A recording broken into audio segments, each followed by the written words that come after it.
ভাই তুমি না দূর থেকে কথা বলো তো, গন্ধ কেমন না বেশি বেশি লাগছে। ইস আমার মাথাটা গরম হয়ে গেছে রে। তুমি আমার টানলে তোকে আমি ফাটাফাটি করবো রে। তুমি শ্বাস করবে না হয় এখন কি করবো কিছু কিছু ভাবে পাচ্ছি না। ওই বাবা, এই ভাবি কালকে তোর সাথে কথা হবে, রাত 11টার পর তোর সাথে কথা হবে কেন? আজকে আমার এত খুশি খুশি কিছু লাগছে।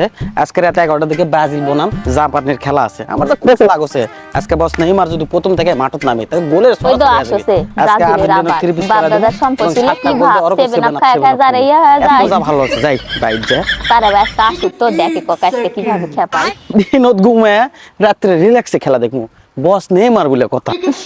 হঠাৎ করে বুবু গন্ধ কোথায় লাগছে? এতক্ষণ বসে আসলেন ভাবি তোমার গন্ধ লাগলো না, আর আমি যাবে লাগছি তোমার গন্ধ লাগলো মানে? এতক্ষণ তো আমিও বসে আসনু, এতক্ষণ গন্ধ লাগলো না, তাহলে এখন কিসের গন্ধ লাগছে? ভাবি বিষয়টা কিন্তু মাইন্ডে লিয়ে নেনো। তুমি অবশ্যই আমার উদ্দেশ্যে কথাগুলো বলেছেন। ভাই তুমি না দূর থেকে কথা বলো তো, গন্ধ কেমন না বেশি বেশি লাগছে। ইস আমার মাথাটা গরম হয়ে গেছে রে। তুমি আমার টানলে তোকে আমি ফাটাফাটি করবো রে। তুমি শ্বাস করবে না হয় এখন কি করবো কিছু কিছু ভাবে পাচ্ছি না। ওই এমনি ব্রাজিলের মাতালের মতো বলি দেখদিন মাতালের মতো উপর হ্যাঁ পড়লো। এই ভাবি কালকে তোর সাথে কথা হবে, রাত 11টার পর তোর সাথে কথা হবে কেন? কালকে কথা হবে তোর সাথে। এ গেঞ্জি ভালো করে পরে থাক, আজকের পর থেকে আর পরা লাগবে না নি গেঞ্জি। যা যা যা, 7 আপের দল। আমার ভুল হচ্ছে।